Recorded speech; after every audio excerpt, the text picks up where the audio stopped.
The boardroom fell silent as Desmond Washington walked in his custom-tailored suit, contrasting sharply with their startled expressions. "Gentlemen, we've never formally met," he smiled, sliding the takeover documents across the polished table. "But 3 months ago, your flight attendant said I didn't look like I belonged in first class." Before we dive into this incredible story of justice and transformation, let me know where you're watching from in the comments. Hit that like button and subscribe to catch more stories of resilience and triumph against discrimination. Now let's rewind to see how one airline's mistake became their ultimate undoing. Desmond Washington's day had begun like any other. His overnight bag was perfectly packed for the quick business trip to San Francisco, where he would meet with potential investors for his latest project. At 42, Desmond had mastered the art of business travel, moving through Atlanta's bustling airport with practice to ease his mind, already processing the details of tomorrow's presentation.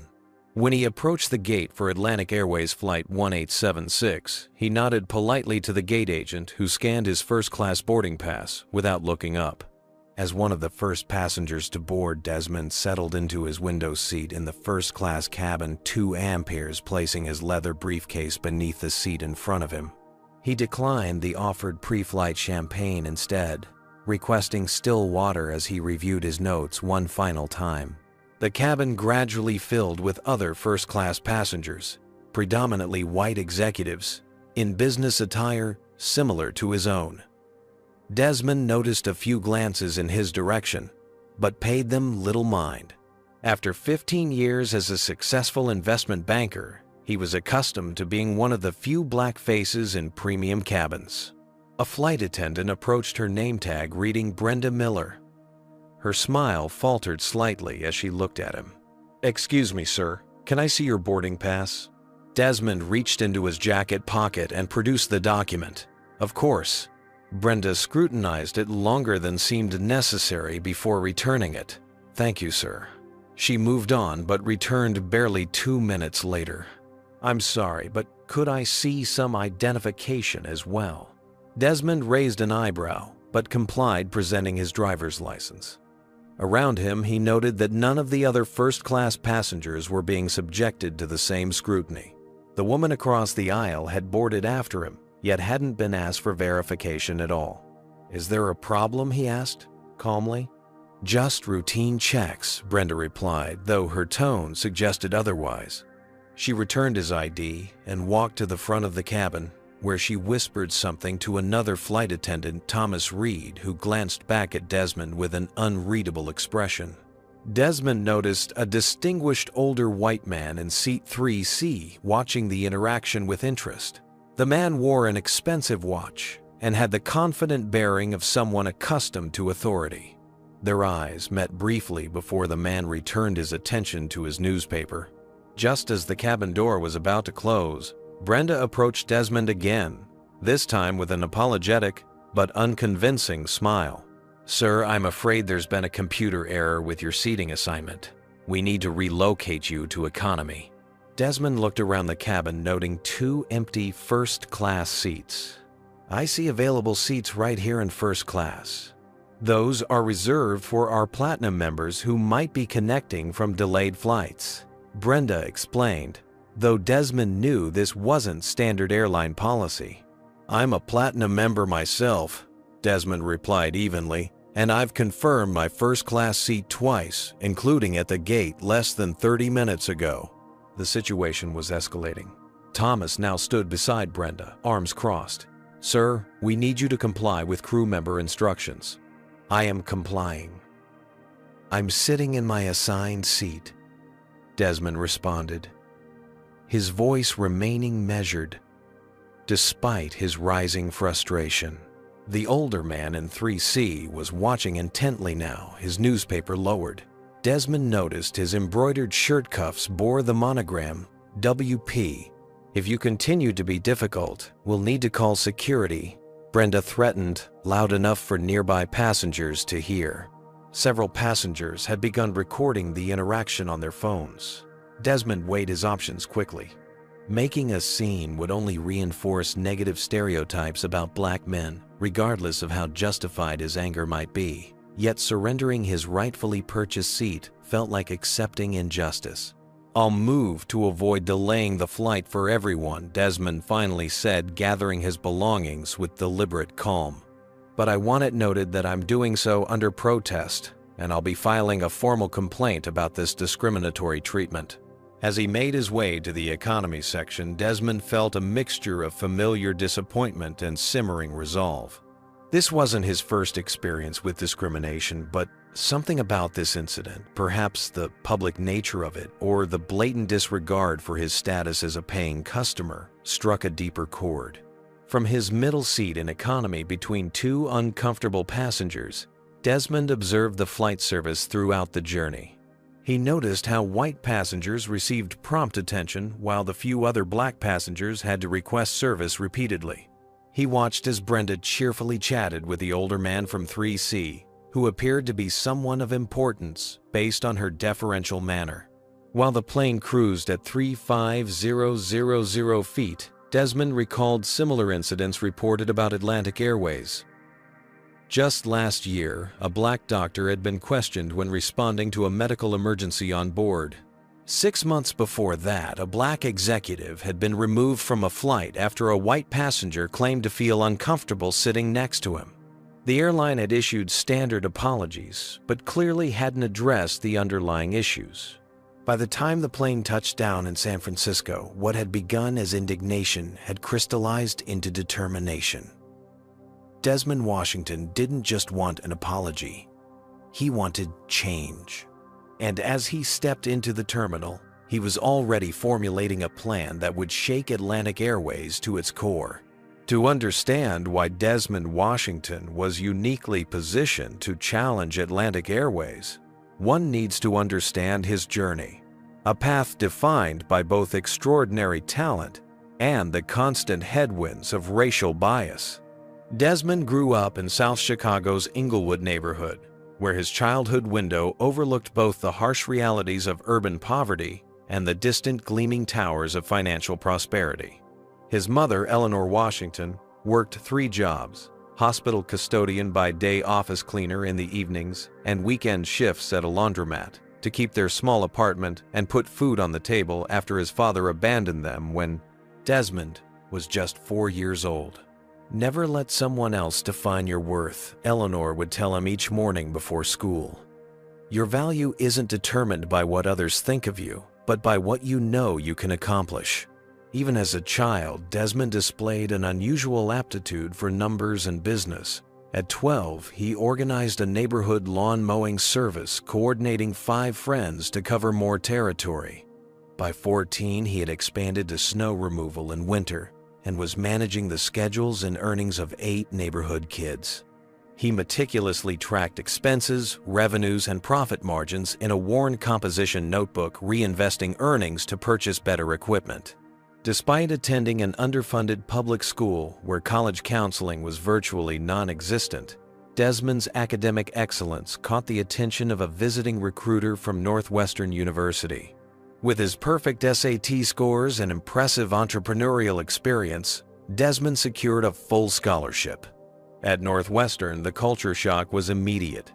Most of his classmates came from privileged backgrounds, and many had never interacted closely with a black person outside of service encounters. Professors sometimes expressed surprise at his articulate class contributions, and study groups would subtly exclude him until his consistently top grades made him an asset they couldn't ignore. "I don't need you to believe in me," he told a professor who had suggested he might be more comfortable switching from finance to a less competitive major. "I just need you to grade me fairly." The pattern continued at Harvard Business School, where Desmond attended on a prestigious Baker Scholarship. Despite graduating with distinction, job interviews often began with subtle questions about his cultural fit within prestigious financial institutions.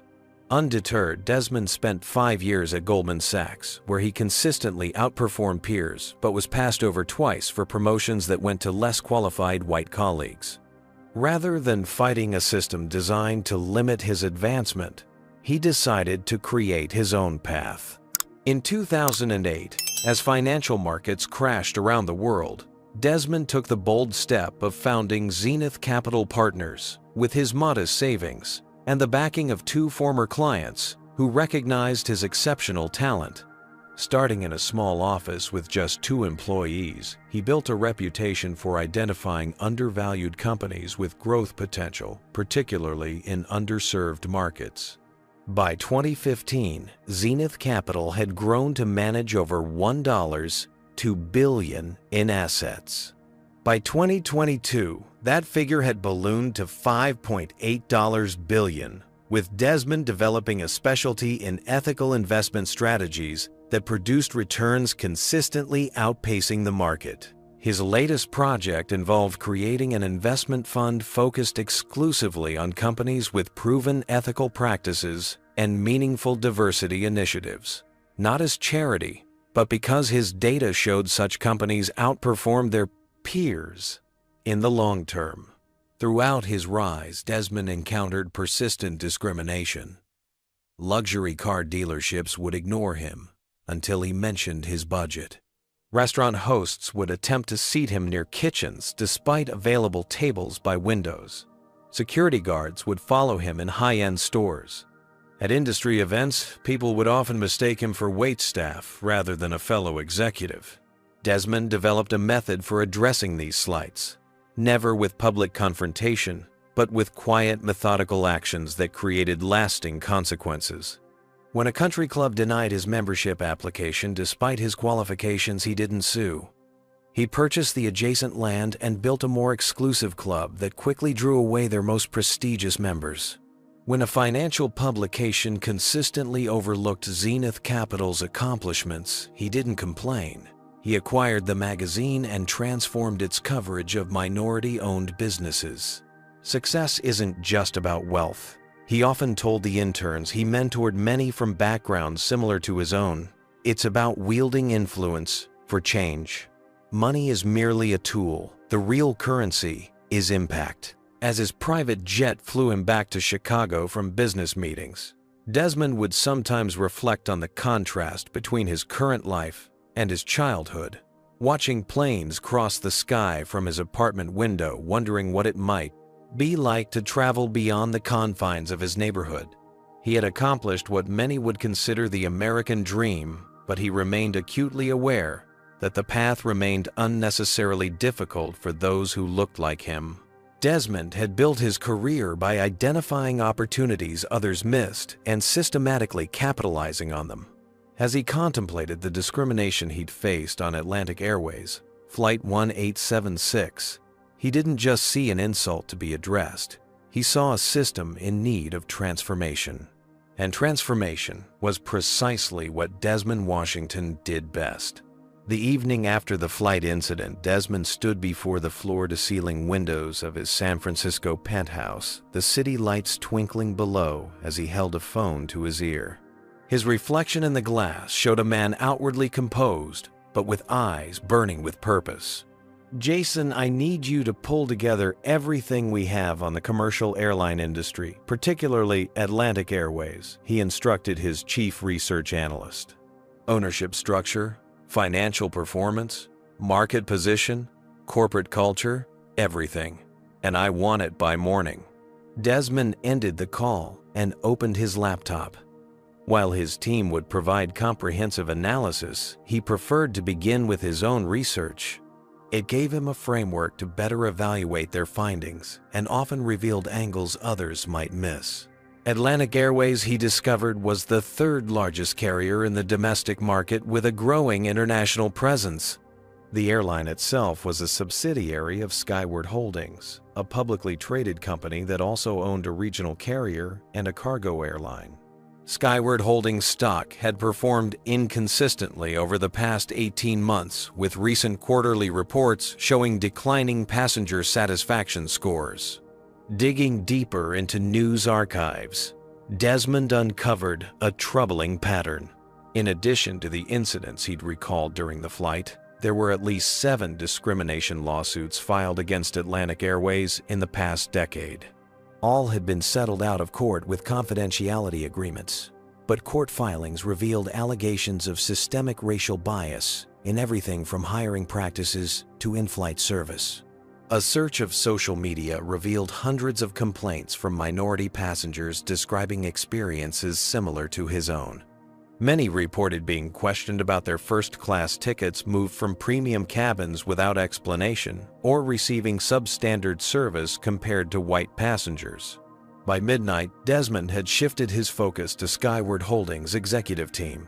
The CEO, Warren Phillips, a 62-year-old former Navy pilot who had risen through the airline's operational ranks, had been leading the company for nearly 9 years. Phillips's official biography portrayed him as a traditional aviation executive who prioritized operational efficiency. His leadership had delivered strong initial results, but performance had plateaued in recent years. A deeper search revealed Phillips' responses to diversity concerns were consistently dismissive. When questioned about the lack of diversity in Skyward's executive team, just one woman and no people of color among 12 executives, Phillips had responded that the company hired based on qualifications, not quotas. When pressed about the discrimination lawsuits, he had characterized them as isolated incidents blown out of proportion. As dawn broke over San Francisco, Desmond's research shifted to Skyward Holdings' financial position. The company's stock had declined 17% over the past year, while competitors had posted gains. Their debt-to-equity ratio was concerning, with major capital expenditures for fleet renewal straining their balance sheet. Most importantly, their shareholder structure revealed potential vulnerabilities. 22% of shares were held by 3 institutional investors who had recently expressed concerns about management's strategic direction. When Desmond's team arrived at his hotel suite at 7 a.m. with their comprehensive analysis, he was already showered, dressed, and reviewing his 5th cup of coffee. The team's findings confirmed his suspicions and added critical details. Skyward is more vulnerable than they appear, explained Jason Chen, spreading financial charts across the conference table. Their liquidity position is tightening and they're seeking additional investment to fund their Asian expansion. Maya Patel Zenith's legal counsel outlined the discrimination cases. The settlements total over $28 million, yet they've implemented no meaningful changes to address the underlying issues. They treat these as PR problems rather than systemic failures. Their major shareholders are growing restless, added Derek Foster, head of investor relations. Jordan Hayes at BlackRock manages a 7.8% stake and has publicly questioned Phillips' leadership 3 times in recent earnings calls. Throughout the morning briefing, Desmond listened intently, occasionally asking incisive questions that probed deeper into specific areas. By noon, the picture was clear. Skyward Holdings had built a corporate culture that tolerated discrimination while facing significant financial and leadership challenges. The company was vulnerable, and Desmond now saw a path forward. "I want a complete analysis of their stock price thresholds and trading patterns," he instructed the team. "Identify all major shareholders and prepare profiles on each board member. I'm particularly interested in anyone who might share our concerns about their corporate culture." "Are we considering an investment position?" asked Jason. Desmond's expression remained neutral, but there was a gleam in his eye that his longtime colleagues recognized. The look that appeared when he had identified an extraordinary opportunity. "Something like that," he replied. "Also find out everything you can about Warren Phillips. I believe he was the distinguished-looking gentleman in seat 3C, the one who watched me being removed from first class without intervening." The monogrammed cuffs on his shirt read WP. That evening, while his team worked on their assignments, Desmond made a phone call to Rachel Torres, a Skyward Holdings board member he'd met at a charity gala the previous year.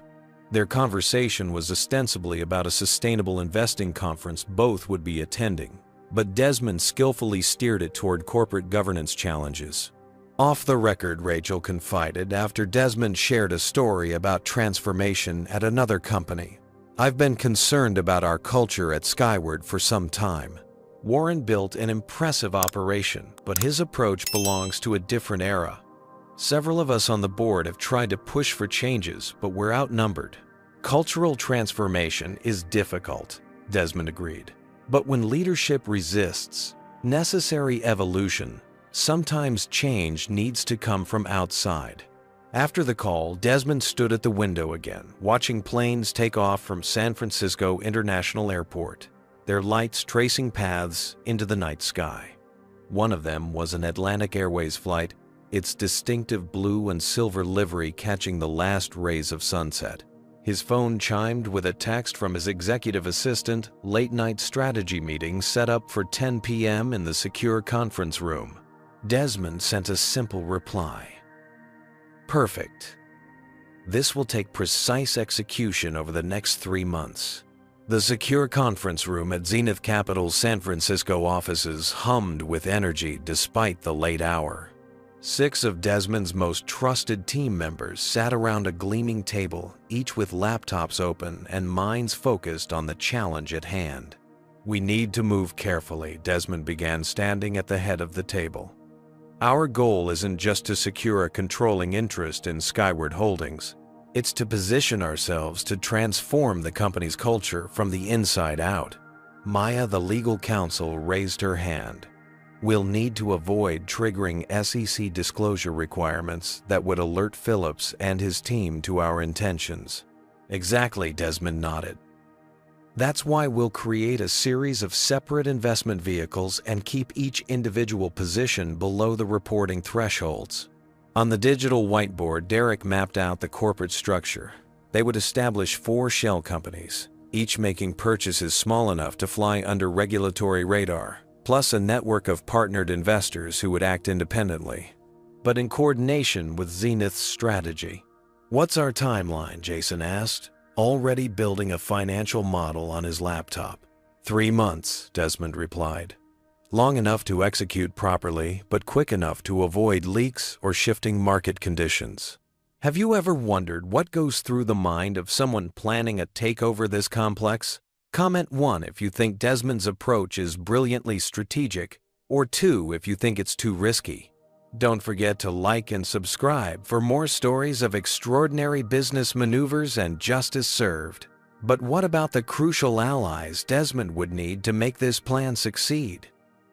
Let's see how he built his coalition. The team worked until 3 a.m., refining their approach, identifying potential obstacles, and developing contingency plans. By morning, they had outlined a comprehensive strategy that would allow them to gradually acquire a controlling interest in Skyward Holdings without alerting Phillips or the market to their intentions. The first phase involved reaching out to dissatisfied institutional investors. Jordan Hayes at BlackRock managed nearly 8% of Skyward shares and had publicly expressed frustration with Phillips' leadership. Securing his support would be crucial. 2 days later, Desmond sat across from Hayes in BlackRock's New York offices, both men drinking black coffee as they discussed Skyward's performance. The airline has potential, Hayes acknowledged, but Phillips is too set in his ways. Customer satisfaction is declining, their ESG metrics are abysmal, and they're losing market share to carriers with better corporate cultures. What if there was a path to new leadership? Desmond asked carefully. Hayes studied him for a moment. I'd be interested in hearing about such a path, hypothetically speaking. By the end of the meeting, while nothing explicit had been promised, Desmond had secured what he needed, an understanding that Hayes would be receptive when the time came to formally request his voting support. Similar conversations with other institutional investors followed. Some were immediately supportive, others skeptical. At Fidelity, where Desmond met with a senior portfolio manager, he encountered the subtle racism he'd grown accustomed to in financial circles. It's an interesting proposal, the portfolio manager said, emphasis suggesting otherwise. But aviation is a complex industry. I wonder if your team has the specific expertise required. Our team managed the successful restructuring of Maxitech Industries last year, Desmond replied evenly. Their market cap has since increased 64%. Before that, we led the turnaround at Westfield Manufacturing, resulting in a 38% increase in shareholder value. Would you like me to continue listing our qualifications? The portfolio manager had the grace to look embarrassed, and by meeting's end, another tentative ally had been secured.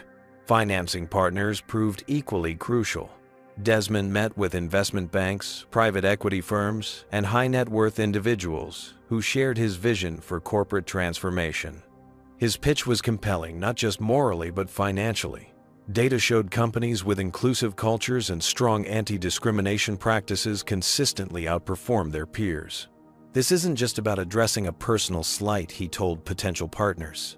It's about creating shareholder value by transforming a company with strong fundamentals but poor cultural practices that are hurting its bottom line.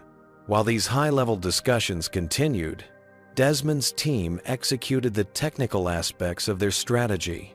Shell companies were established in Delaware, Wyoming, and Nevada. Trading algorithms were programmed to purchase small blocks of Skyward stock at optimal price points without creating unusual trading patterns that might trigger attention. A crucial breakthrough came when Desmond reconnected with Rachel Torres, who had emerged as his most valuable source within Skyward's board. Over dinner at a discreet restaurant in Chicago, she provided insights into board dynamics that would prove invaluable. 3 board members are completely loyal to Phillips, she explained. 4 are on the fence, but tend to follow his lead. The remaining 4, including me, have serious concerns about his leadership, but haven't had the leverage to make changes. What would give you that leverage? Desmond asked. Evidence that can't be ignored, she replied without hesitation. The discrimination complaints are always settled confidentially, then buried. Phillips dismisses them as anomalies, rather than symptoms of a systemic problem. The next day, Desmond established an anonymous tip line for Atlantic Airways employees to report discrimination incidents. The response was overwhelming. Flight attendants, gate agents, and customer service representatives detailed a culture where racial bias was normalized and complaints were suppressed. A black flight attendant described being consistently assigned to economy sections, while white colleagues worked in premium cabins. A Hispanic gate agent reported being reprimanded for speaking Spanish to passengers who needed language assistance. A Muslim customer service representative detailed how she was removed from counter positions during high visibility periods. This evidence would be powerful when the time came to challenge Phillips publicly, but Desmond knew it needed to be handled with care. The employees risking their jobs to share these experiences deserved protection. By the end of the first month, Zenith Capital had quietly acquired 4% of Skyward Holdings through its network of shell companies. Partnered investors held another 7%. Combined with the institutional investors who had indicated willingness to support a leadership change, nearly 22% of the company's voting shares were now effectively aligned with Desmond's vision. But challenges remained. Old money investors with traditional views still controlled significant portions of the company. Convincing them to support a black outsider's takeover attempt would require both brilliant financial projections and careful relationship management. Some of these investors have never answered to anyone who looks like me, Desmond told his team during a strategy session. We need to make the financial case so compelling that their biases become irrelevant. The team developed detailed models showing how addressing Skyward's discriminatory practices would reduce legal costs, improve employee retention, enhance customer satisfaction, and ultimately increase profitability. These projections, backed by comprehensive data from similar corporate transformations, became Desmond's most powerful tool in winning over skeptical investors. As the second month began, their position strengthened daily. Additional shares were secured, relationships with key stakeholders deepened, and the infrastructure for a potential proxy fight was established if necessary. What Desmond couldn't know was that their careful work was about to face its first significant test. Someone had noticed the unusual trading patterns in Skyward Holdings stock, and Warren Phillips was about to be alerted that something unusual was happening with his company. Warren Phillips slammed his fist on his mahogany desk, causing his executive assistant to flinch despite 17 years of experience with his temper. "What do you mean, unusual trading patterns? Who's buying our stock?" The chief financial officer shifted uncomfortably. "That's the issue, sir. We can't identify a single large purchaser. It's numerous small acquisitions through various entities, none large enough to trigger SEC reporting requirements." Phillips ran a hand through his silver hair, a habit when frustrated. "This has the hallmarks of someone trying to build a position without alerting us. Get Simmons on this." Gerald Simmons was Skyward's head of corporate intelligence, a former FBI agent who specialized in complex financial investigations. Within 48 hours, Simmons had identified several shell companies making purchases, but ownership remained obscured through layers of corporate structures. His preliminary report noted only that the pattern suggested a sophisticated actor with significant financial resources. Phillips didn't wait for complete information before implementing defensive measures. He directed the board to adopt a poison pill provision that would dilute stock if any single entity acquired more than 15% of outstanding shares. He instructed the investor relations team to reach out to major shareholders, reinforcing the company's commitment to its current strategic direction. At Zenith Capital's Chicago headquarters, Desmond received news of these maneuvers with calm interest rather than alarm. He had anticipated such defenses. "They're reacting exactly as expected," he told his team during their daily strategy call. "Their poison pill actually helps us. It forces us to build a broader coalition rather than simply buying control. That approach will create more sustainable change in the long run." Jason looked concerned. "But they're actively investigating. Eventually, they'll identify us." "We're not doing anything illegal," Desmond reminded him. "We're exercising our right as investors to purchase shares in a public company. The longer we remain anonymous, the better positioned we'll be when our identity does become known." The team accelerated contingency plans. Legal documentation was prepared for a potential proxy fight. Communications specialists drafted messaging for various scenarios. Operational experts developed detailed plans for leadership transition and cultural transformation once control was secured. Meanwhile, Desmond continued building relationships with institutional investors, emphasizing Skyward's potential under new leadership. Jordan Hayes at BlackRock became an increasingly important ally, discreetly connecting Desmond with other institutional investors concerned about Skyward's performance. A new complication emerged when financial journalist Alicia Bennett published an article in the Wall Street Journal noting the unusual trading activity in Skyward Holdings stock and speculating about a possible takeover attempt. The article triggered a 7% spike in the stock price as market speculators began purchasing shares. "Bennett's getting too close," Maya warned during an emergency strategy session. "If she identifies us, Phillips will have time to mount a more effective defense." Desmond considered his options carefully. Misleading a journalist went against his principles, but complete transparency would jeopardize their strategy. He decided on a middle path. "Arrange a background discussion with Bennett," he instructed Derek. "We'll provide context on why Skyward might be attractive to potential investors without confirming our involvement." The conversation with Bennett proved both risky and valuable. She was sharp, immediately asking if Zenith Capital was behind the unusual trading. "I'm not confirming or denying anything specific," Desmond replied carefully. "But I will say that companies with strong fundamentals but poor corporate cultures often represent untapped value. Transformational investors look for exactly that combination." Bennett studied him intently. "Would discrimination issues like passengers being removed from first class based on race qualify as the kind of cultural problems you're describing?" The specific reference to his experience surprised Desmond, though he maintained his composed expression. Bennett clearly had sources within Atlantic Airways. "Hypothetically, yes. Discrimination creates legal liability. damages brand reputation, reduces customer loyalty, and undermines employee morale. Addressing such issues isn't just ethically right, it's financially sound. The resulting article didn't name Zenith Capital but discussed how ethical investment strategies were increasingly targeting companies with problematic cultures. It was enough to further spook Phillips and his team without revealing Desmond's hand. The most dangerous moment came when Lucas Reed, a junior analyst at Zenith, who hadn't been briefed on the full strategy, mentioned the Skyward position during a conversation with a college friend who worked at a competing investment firm. Within days, the information reached Phillips through industry channels. Phillips immediately directed Simmons to investigate Zenith Capital and Desmond Washington personally.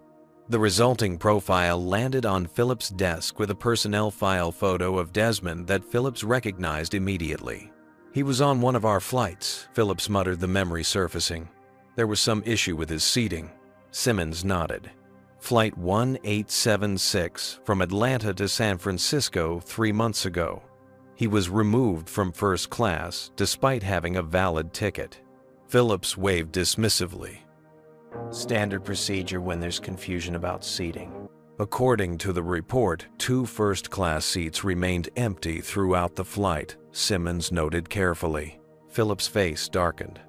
"You think he's targeting us because of that one minor customer service issue and he launches a takeover? The incident may have been a catalyst rather than the cause," Simmons suggested. "Washington has a history of addressing discrimination through strategic business moves rather than public confrontation." Phillips made a dismissive sound. "He's about to learn that playing in the airline industry is different from whatever small-time deals he's used to." He reached for his phone. "Get me a meeting with Washington. Private, off the record." As Phillips launched his counteroffensive, Skyward Holdings issued a press release dismissing takeover rumors and announcing a superficial customer service excellence initiative. The stock price fluctuated wildly as market analysts debated whether the company was genuinely improving its operations or simply responding to acquisition pressure. For Desmond, the most significant personal cost came in his relationship with his girlfriend, Tanya Brooks. The intense schedule and secretive nature of the Skyward project meant canceled plans and vague explanations. "This is the 3rd dinner you've missed this month," she said during a late-night phone call. "I understand your work is important, but so is our relationship." "You're right," Desmond acknowledged. "This particular project requires unusual focus right now, but it won't always be this way." "That's what you said during the Maxi Tech acquisition," Tanya reminded him. "I'm beginning to think this intensity isn't a phase, it's who you are."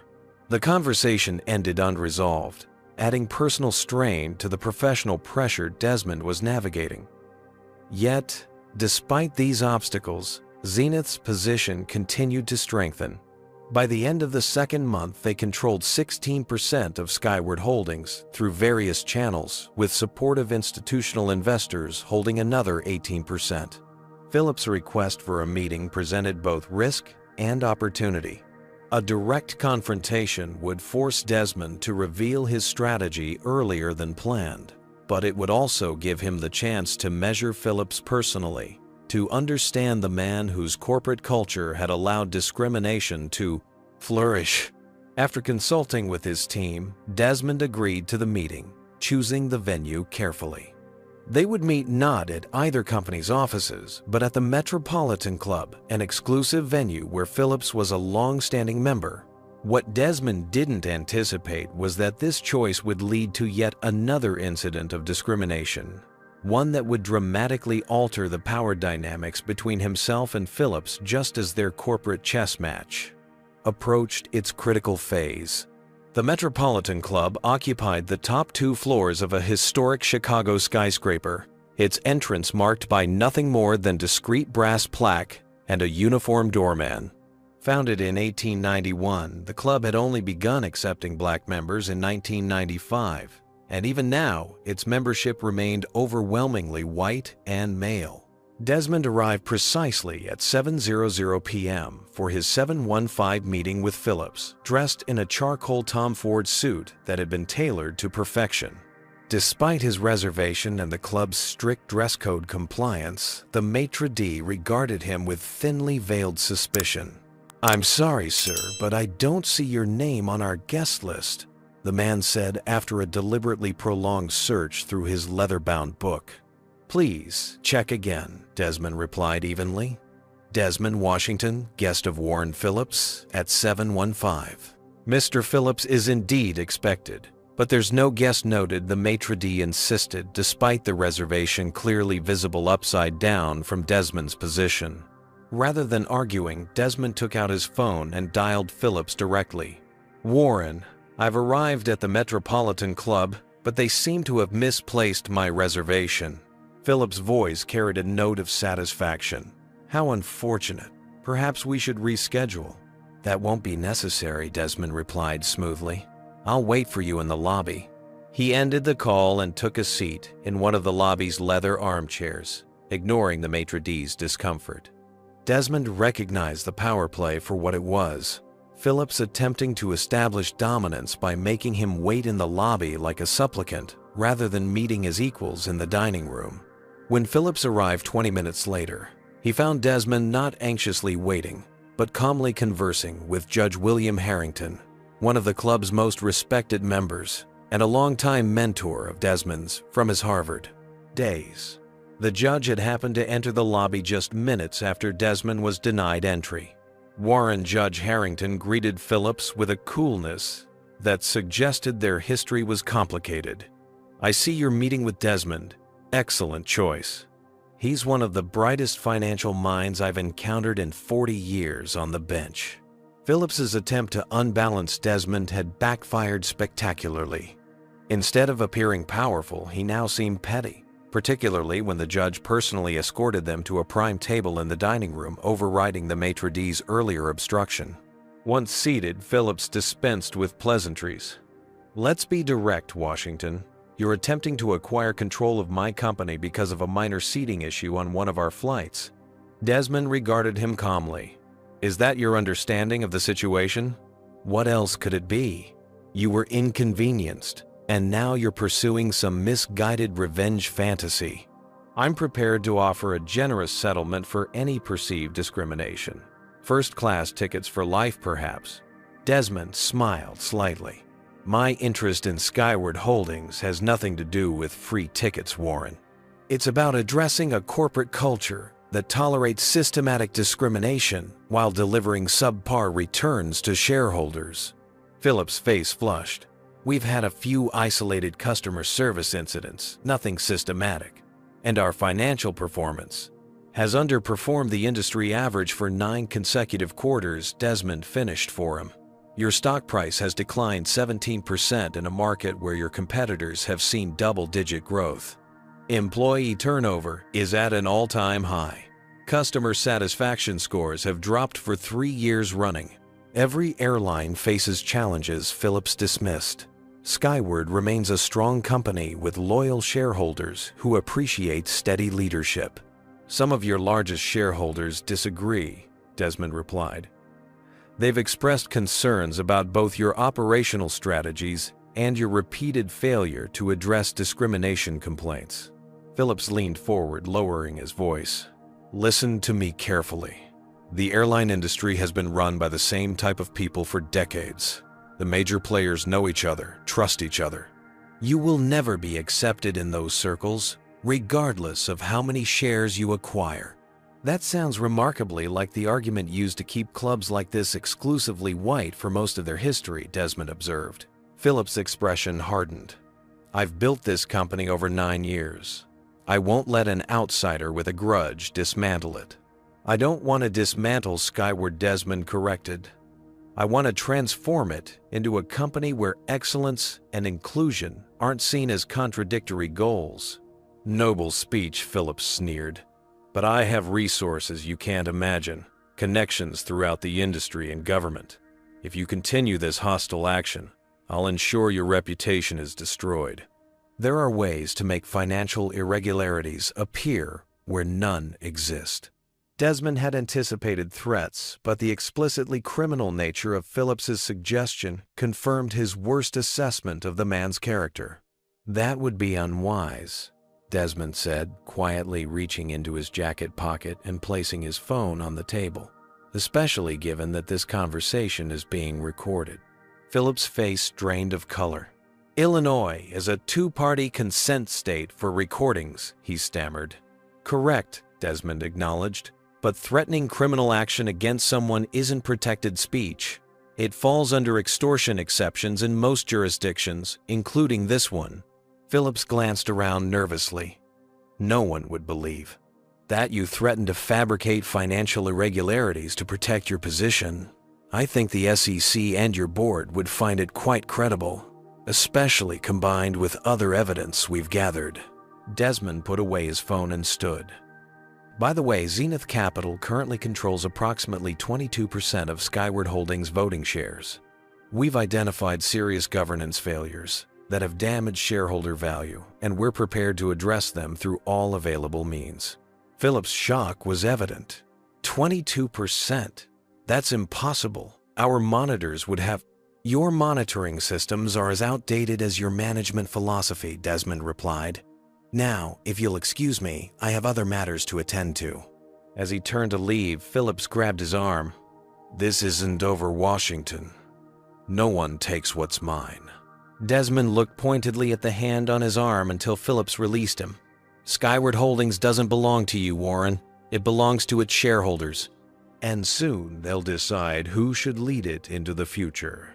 As Desmond walked away, he could feel Phillips' glare burning into his back.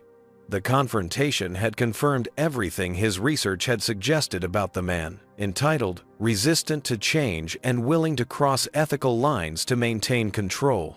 The recording would be powerful leverage if needed, though Desmond hoped to win based on business merits rather than personal misconduct. What Phillips couldn't know was that Desmond's team had spent the duration of the dinner finalizing arrangements with journalist Alicia Bennett. By morning, the business world would be reading an exposé that would fundamentally alter the battle for Skyward Holdings, and Phillips's carefully managed reputation would never be the same. Alicia Bennett's article in the Wall Street Journal hit the digital edition at 5:00 a.m. and the print edition by 6:30 a.m. The headline alone sent shockwaves through the business community. "Pattern of racial discrimination alleged at Atlantic Airways. CEO Phillips recorded making threats against black investor." The exposé was meticulously researched and devastating in its scope. It detailed dozens of discrimination incidents at Atlantic Airways, supported by testimony from current and former employees. It analyzed the company's history of confidential settlements without meaningful policy changes. Most damaging was a partial transcript of Phillips' conversation with Desmond, including the threat to fabricate financial improprieties. By market opening, Skyward Holdings stock had plunged 28% in pre-market trading. CNBC, Bloomberg, and Fox Business all led with the story. Investment analysts issued downgrades, and social media erupted with calls for boycotts of Atlantic Airways. In his office at Skyward headquarters, Phillips barked orders at increasingly panicked executives. Deny everything. Say the recording was manipulated. Call it a hit piece from a hostile investor. The company's general counsel looked ashen. "Sir, denying documented incidents could expose us to additional liability. And if Washington releases the full recording—" "He won't," Phillips insisted. "It would damage the company's value, and he wants to acquire it. He's bluffing." The chief communications officer looked skeptical. The article mentions 16 separate discrimination incidents with signed affidavits. "Social media is overwhelming. Number boycott Atlantic is the top trending topic nationally." Phillips's response was cut short by a call from the board chair requesting his immediate presence at an emergency meeting. The boardroom atmosphere was glacial when Phillips arrived. Board members sat stone-faced around the table, copies of the Wall Street Journal spread before them. The chair, Eleanor Winters, A formidable former airline executive who had supported Phillips throughout his tenure looked grim. "Warren, we need your explanation of these allegations." Phillips launched into a practice defense, dismissing the discrimination claims as isolated incidents magnified by a hostile investor. "Washington is attempting to drive down our stock price to acquire the company cheaply. This is a coordinated attack on our reputation." Rachel Torres, who had been quietly taking notes, looked up.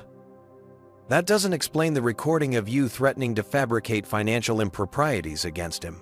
Taken out of context, Phillips insisted. "I was merely warning him about the scrutiny hostile takeovers face. By suggesting you would personally ensure false allegations were made against him," Torres pressed. Phillips' face reddened. "I was protecting this company from an outsider with no aviation experience." An outsider with an impressive track record of corporate turnarounds, corrected another board member, Harold Chen. His leadership at Maxitech increased shareholder value by 64% in 18 months. The discussion grew increasingly heated as more board members questioned Phillips' handling of both the discrimination complaints and the Washington situation.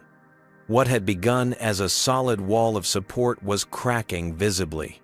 Eleanor Winters finally interrupted the deteriorating exchange. "The immediate issue is our response to this crisis. Our stock is in free fall. Customers are canceling bookings, and institutional investors are demanding answers. We issue a strong denial and weather the storm," Phillips insisted. "This will blow over." Rachel Torres shook her head. "The evidence is too substantial for simple denial. We need to acknowledge the issues, commit to independent investigation, and take concrete steps to address discrimination." "That admits guilt," Phillips protested. "It demonstrates responsibility," Torres countered. "There's a difference." The meeting ended with a compromise position, a statement acknowledging the concerns promising investigation, but neither confirming nor denying specific allegations. Phillips considered it a temporary victory, but the unified board support he had long enjoyed was clearly fracturing. Outside the boardroom, the crisis deepened. Major corporate clients suspended their travel contracts with Atlantic Airways pending review. The Association of Flight Attendants issued a statement supporting employees who had spoken out about discrimination. Celebrity influencers shared their own negative experiences on Atlantic flights, amplifying the boycott movement. Institutional investors began publicly questioning Skyward's leadership. Jordan Hayes of BlackRock gave a damaging interview on CNBC. These allegations reflect governance failures that demand immediate board action. The recorded threats by CEO Phillips are particularly troubling from a fiduciary perspective. By afternoon, Desmond Washington had formally called for a special shareholder meeting to vote on new board members, a first step toward changing management. His press release was measured but pointed. Skyward Holdings possesses strong fundamental assets, but requires leadership committed to both operational excellence and ethical treatment of all customers and employees. The statement resonated with both financial analysts and the broader public. Unlike Phillips' defensive posturing, Desmond's approach acknowledged shareholder concerns while offering a positive vision forward. Social media responses showed the public largely viewed him as a potential reformer rather than an opportunistic raider. Phillips made a critical error that evening by agreeing to a live interview on Bloomberg television. Visibly tense and repeatedly interrupting the interviewer, he dismissed discrimination allegations as invented grievances and suggested minority passengers were more likely to complain about standard procedures. The backlash was immediate and fierce. Civil rights organizations condemned his comments. The hashtag #PhillipsMustGo began trending. By midnight, 3 board members had privately contacted the chair, suggesting Phillips should take a leave of absence until the situation stabilized. The following morning, Skyward's largest institutional investors held an unprecedented joint call with select board members, excluding Phillips. Their message was unambiguous: the current leadership had lost their confidence. Either the board would address the situation or they would support Washington's proposal for new directors. Phillips, learning of the call through his remaining allies, grew increasingly isolated and desperate. He contacted Desmond directly, his tone markedly different from their previous meeting. "Washington, let's discuss this reasonably. There's no need for a public spectacle that damages everyone's interests. I'm prepared to offer you a board seat and significant policy input." "This isn't about securing positions for myself," Desmond replied. "It's about fundamental transformation of a company culture that has normalized discrimination." "What do you want then?" Phillips demanded. "The special shareholder meeting will proceed as scheduled," Desmond said firmly. "Shareholders deserve the opportunity to decide the company's direction." The date for the special meeting was set for 3 weeks later. As preparations intensified on both sides, Rachel Torres and 4 other board members privately met with Desmond to discuss his vision for the company. They emerged from the meeting visibly impressed. "He understands the airline business better than we expected," Torres later confided to Eleanor Winters. "His team has identified operational inefficiencies we've overlooked for years, and his approach to cultural transformation is both principled and practical." Phillips made a final desperate play the day before the shareholder meeting, offering to purchase Desmond's Skyward holdings at a 40% premium over market value, a deal that would have netted Desmond over $300 million in profit. For a moment, Desmond considered the offer not for its financial benefits, but for what it represented. Phillips, finally acknowledging his position was untenable. But accepting would mean leaving Skyward's systemic issues unaddressed, allowing the discriminatory culture to continue under slightly different management. "I appreciate the offer," Desmond told Phillips, "but this was never about money. It's about creating lasting change in an industry with a troubling history of exclusion." As shareholders gathered the next morning at Chicago's Grand Hyatt for the special meeting, the outcome remained uncertain. Desmond's team had secured commitments from investors controlling approximately 49% of voting shares, tantalizingly close to the majority needed, but not quite there. The meeting began with procedural matters, followed by presentations from both Phillips and Desmond. Phillips emphasized his long experience in aviation and warned of disruption under new leadership. Desmond presented a detailed transformation plan, addressing both operational improvements and cultural change, backed by clear metrics and accountability measures. The shareholder vote proceeded with palpable tension in the room. When the results were finally announced, a hush fell over the assembled executives, investors, and media representatives. The shareholder proposal for new board members has passed with 52.7% of votes in favor, the corporate secretary announced. Phillips sat motionless, his face ashen. After 9 years at the helm of Skyward Holdings, his leadership had been rejected by the company's owners. The newly elected board members would undoubtedly replace him as CEO. As the meeting adjourned, Desmond approached Phillips and extended his hand. After a moment's hesitation, Phillips shook it briefly. "The airline has been my life," Phillips said quietly. "It will continue to thrive," Desmond assured him, "just with a culture that values everyone equally." That afternoon, the newly constituted board voted unanimously to accept Desmond's tender offer for the remaining Skyward Holdings shares.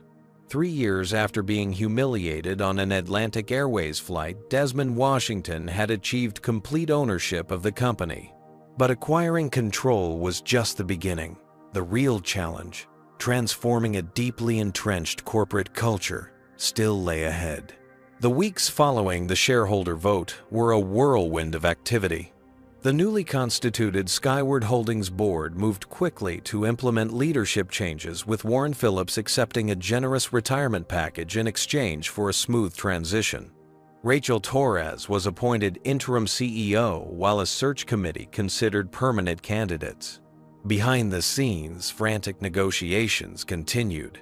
Some shareholders who had initially supported Phillips now scrambled to align themselves with a new regime, offering enthusiastic endorsements of Desmond's vision for the company. Others remained skeptical, watching closely for any missteps that might vindicate their opposition. Desmond established a transition headquarters on the 47th floor of a Chicago office tower 2 blocks from Skyward's corporate offices. His team worked around the clock, analyzing every aspect of the airline's operations while developing detailed implementation plans for cultural transformation. "We have one chance to get this right," Desmond told his leadership team during a strategy session. "The industry is watching to see if we're serious about change or just making cosmetic adjustments to justify the acquisition." The airline industry had indeed taken notice. Competitors alternated between dismissive comments about activist investors overreaching and nervous assessments of how Desmond's approach might reshape passenger expectations industry-wide. Aviation analysts debated whether a financial expert without airline-specific experience could successfully transform such a complex operation. With the tender offer for remaining shares proceeding, Desmond began the delicate process of integrating his vision while respecting the expertise of career aviation professionals. He conducted listening sessions with employees at all levels, from baggage handlers to senior executives, seeking to understand their perspectives on the company's strengths and challenges. A pivotal moment came during his meeting with Atlantic Airways pilot union representatives. The group, predominantly older white men, arrived with visible skepticism about their company's new owner. "With respect, Mr. Washington," the chief representative began, "pilots have unique concerns about leadership changes. Safety is our priority, and we worry that cost-cutting measures—" "Let me stop you there," Desmond interjected politely. "Safety will never be compromised under my leadership. In fact, I believe our current safety culture needs strengthening, not weakening." He proceeded to outline specific investments in pilot training, fatigue management, and maintenance protocols that exceeded industry standards. By meeting's end, the pilots' initial wariness had given way to cautious optimism. Similar breakthroughs occurred throughout the organization, as Desmond demonstrated both respect for aviation expertise and unwavering commitment to cultural transformation. He assembled a transition team that balanced industry veterans with change management specialists, ensuring decisions reflected both operational realities and best practices in corporate culture evolution. The day before the tender offer was scheduled to close, Warren Phillips made one final attempt to derail the acquisition. He arranged a private meeting with Desmond at the same Metropolitan Club where they had previously confronted each other, though this time Desmond was welcomed as an honored guest rather than being stopped at the door. "I've been reflecting on our situation." Phillips began, his tone conciliatory. "Perhaps I've been too resistant to change. I'm prepared to offer you a tremendous premium for your shares, 60% above current market value. You would realize billions in profit, while I maintain operational control under a new governance structure that addresses your concerns." The offer was astonishingly generous, a desperate gambit that would have netted Desmond personally over $4 billion in profit. For a moment, he considered what such resources could accomplish if directed toward other worthy causes. The temptation was real and substantial. Desmond took a sip of water, using the moment to collect his thoughts. Money had never been his primary motivation, but the scale of this offer demanded serious consideration. He could fund hundreds of scholarships, invest in minority businesses, support civil rights organizations, all worthy pursuits. Yet accepting would mean leaving Skyward's transformation incomplete. The discriminatory culture that had humiliated him and countless others would remain, perhaps moderated by new policies, but fundamentally unchanged in its power dynamics and underlying assumptions. "I appreciate the offer," Warren Desmond finally replied. "It's exceptionally generous. But this was never primarily about financial gain. It's about creating lasting change in an industry with a troubling history of exclusion. I need to decline." Phillips's expression hardened. "You're making a mistake. Running an airline is nothing like your investment projects. The operational complexities will overwhelm you." Perhaps Desmond acknowledged. But I've assembled a team with deep aviation experience to guide those aspects. What they lacked was the will to create an inclusive culture where everyone is treated with dignity. That's what I bring to the equation. The following morning, the tender offer closed successfully. With final regulatory approvals secured, Desmond Washington achieved controlling ownership of Skyward Holdings, the parent company of Atlantic Airways. The financial press described it as one of the most significant corporate takeovers of the year, while social justice advocates hailed it as a watershed moment for accountability in corporate America. The shareholder meeting to formalize the new ownership structure was held at Skyward's corporate headquarters. Employees lined the corridors, curious to see the investor who had upended their company's leadership after being discriminated against on one of their flights. The boardroom was packed with executives, major investors, and media representatives. Rachel Torres, still serving as interim CEO, opened the meeting with a formal welcome to Desmond as the company's new controlling shareholder. When Desmond rose to address the room, he spoke without notes, his voice calm but resolute. Today marks not an ending, but a beginning. Skyward Holdings possesses extraordinary assets, modern aircraft, valuable routes, and most importantly, talented people. What it has lacked is a culture that values every employee and passenger equally, regardless of race, gender, religion, or background. He outlined his vision for transformation: concrete policy changes, mandatory anti-discrimination training, new accountability structures, and diversity initiatives tied to executive compensation. Some have questioned whether focusing on inclusion will distract from operational performance, he acknowledged. I believe the opposite is true. When everyone can contribute their best without fear of discrimination, when all passengers feel valued and respected, our service improves, our reputation strengthens, and our financial results follow. As the meeting concluded, Desmond announced his first major decision. Rather than installing himself as CEO, as many had expected, he would serve as executive chairman while appointing Rachel Torres as permanent CEO.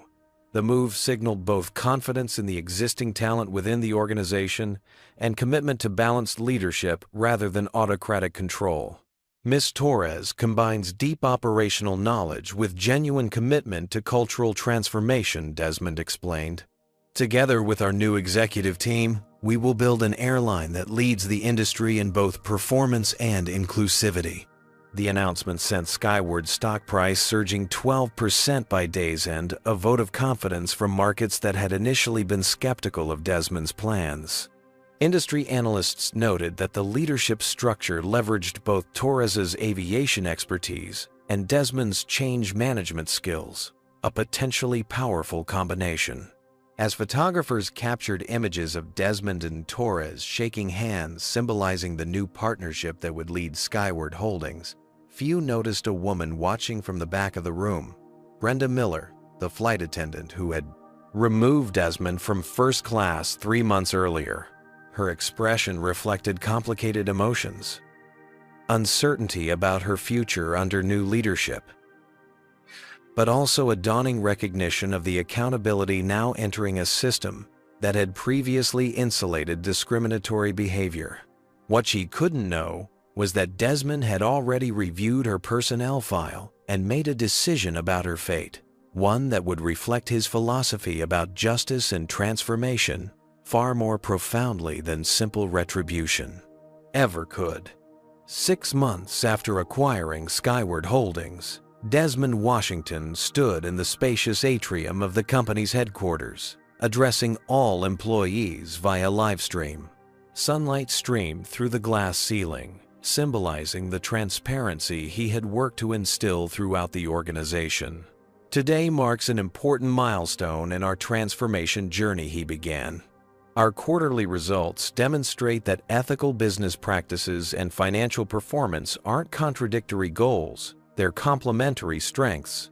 The numbers projected behind him told a compelling story. Customer satisfaction scores had reached their highest level in the company's history. Employee retention had improved 27%. Most importantly, Skyward's stock had outperformed the airline industry index by 18% since the leadership change. These results weren't achieved through financial engineering or cost-cutting. Desmond continued. They came from unleashing the full potential of our workforce by creating an environment where everyone feels valued and respected. The transformation hadn't been without challenges. Some longtime executives had resigned rather than adapt to new expectations around inclusivity. Industry competitors had attempted to poach valuable employees during the transition. Certain institutional investors had questioned whether the emphasis on corporate culture would distract from operational performance. Yet the results had gradually silenced the skeptics. Atlantic Airways' new training protocols for addressing unconscious bias had become a case study at leading business schools. Their revamped customer service approach had won industry awards. Most tellingly, other airlines had begun implementing similar initiatives, recognizing that inclusive practices weren't just morally right, but competitively advantageous. After the company address, Desmond met with a group of flight attendants participating in the new mentorship program. Among them was Brenda Miller, the attendant who had removed him from first class months earlier. Rather than firing her as many had expected, Desmond had taken a different approach. After reviewing her personnel record, which showed generally positive performance reviews but several concerning passenger complaints from minority travelers, he had enrolled her in the company's comprehensive bias awareness training program. The meeting in his office was their first direct interaction since the flight incident. Brenda appeared nervous, but composed. Miss Miller, Desmond greeted her warmly. Your training supervisors tell me you've become one of our most enthusiastic participants in the Cultural Transformation Program. It's been enlightening, Mr. Washington, she replied, her voice reflecting genuine emotion. I never thought of myself as prejudiced, but the training helped me recognize patterns in my behavior I hadn't been conscious of. That's exactly the point, Desmond nodded. Most discrimination isn't driven by hatred but by unconscious biases we all absorb from society. The difference is whether we're willing to recognize and address those biases. Brenda hesitated before continuing. I want to apologize for how I treated you on that flight. There was no valid reason to question your first-class ticket or move you to economy. I've been thinking a lot about why I did that, and the training has helped me understand my own implicit assumptions. Apology accepted, Desmond replied simply.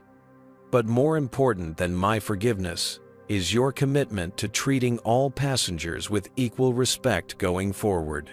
That's why I volunteered to become a peer trainer for the program, Brenda said. I want to help others recognize what I didn't see in myself. Later that afternoon, Desmond met with Rachel Torres to review the company's scholarship initiative for underprivileged youth interested in aviation careers. The program launched 3 months after the acquisition provided comprehensive support from high school through professional training. Applications are running at 3 times our projections, Torres reported. We've identified 75 exceptional candidates for the first cohort with particular strength among young women and minorities who have traditionally been underrepresented in aviation. Expand the program, Desmond decided immediately. Accept all 75. The talent pipeline is our future, and diversity within that pipeline ensures we never return to the homogeneous thinking that limited this company before. The scholarship program exemplified Desmond's approach to transformation, addressing not just current practices, but the systemic factors that had created and maintained the previous culture. By investing in diverse talent early, Skyward was ensuring that inclusion would become self-sustaining rather than dependent on continuous intervention. Similar initiatives throughout the company had gradually shifted employee perceptions from skepticism about corporate diversity talk to enthusiasm for genuine cultural evolution. The changes weren't merely policies imposed from above, but values increasingly embraced throughout the organization. That evening, Desmond boarded an Atlantic Airways flight from Chicago to Los Angeles. As he settled into his first-class seat, he noticed the lead flight attendant was Thomas Reed, the same man who had stood beside Brenda Miller during the original incident. "Good evening, Mr. Washington," Reed greeted him professionally. "Welcome aboard." There was no excess deference in his tone, just the same courteous treatment extended to all passengers, exactly as it should be. Midway through the flight, Desmond observed a young black girl, perhaps 12 years old, walking past the first-class cabin toward the lavatory.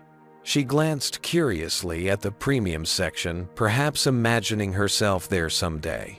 "Excuse me," Desmond called gently. The girl paused, looking uncertain. "Are you interested in aviation?" She nodded shyly. "I want to be a pilot. My science teacher took our class to the airport and I got to sit in the cockpit of a simulator." "That's wonderful," Desmond smiled, reaching for his business card. "When you're ready for college, call this number. We have a scholarship program for future aviators." The girl accepted the card with wide eyes, reading Desmond Washington, Executive Chairman, Skyward Holdings. "Thank you, sir," she managed, carefully tucking the card into her pocket. As she continued toward the lavatory, Desmond felt a sense of completion. The circle that had begun with discrimination had transformed into opportunity, not just for himself, but for others who would face fewer barriers because of the changes he had initiated. The Atlantic Airways flight attendant who had once told him he didn't look like he belonged in first class now led training sessions on inclusive customer service. The airline that had humiliated him now set industry standards for equitable treatment. The corporate culture that had enabled discrimination now actively promoted diversity at every level. Looking out the window at the sunset, painting the clouds in brilliant hues, Desmond reflected that true success wasn't measured by wealth accumulated or power attained, but by systems transformed and opportunities created. By that standard, his acquisition of Skyward Holdings counted among his greatest achievements, not because it had satisfied a desire for revenge, but because it had converted an instrument of injustice into a vehicle for positive change. Desmond Washington's journey teaches us that responding to discrimination requires strategy rather than just emotional reaction. When faced with injustice, he chose calculated action over public outrage, transforming an entire corporate culture instead of seeking personal vindication. His approach demonstrates that systemic change demands patience, planning, and persistence. True power lies not in the ability to punish those who wronged you, but in creating systems where such wrongs become impossible. By focusing on cultural transformation rather than retribution, Desmond ensured lasting impact beyond his personal experience. The story also illustrates how privilege often blinds people to discrimination until they're forced to confront it directly. Phillips couldn't recognize the toxic culture he'd created because it never affected him personally. This blindness is what allows discriminatory systems to persist. Perhaps most importantly, Desmond's decision to educate rather than terminate Brenda Miller reveals that breaking cycles of discrimination requires creating opportunities for growth and understanding. Real change comes not from removing problematic individuals, but from transforming mindsets and institutional practices. The airline's subsequent success proves that ethical business practices and financial performance aren't contradictory goals.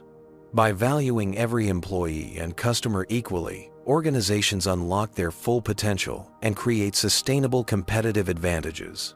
What discrimination have you witnessed that made you wish you could change the system?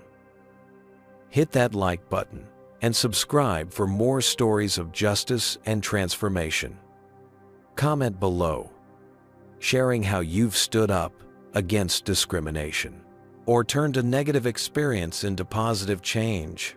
Don't forget to share this video with someone who needs inspiration to fight injustice strategically. Thank you for watching, and remember that sometimes quiet determination accomplishes more than loud confrontation. Together we can build a world where everyone is treated with dignity and respect.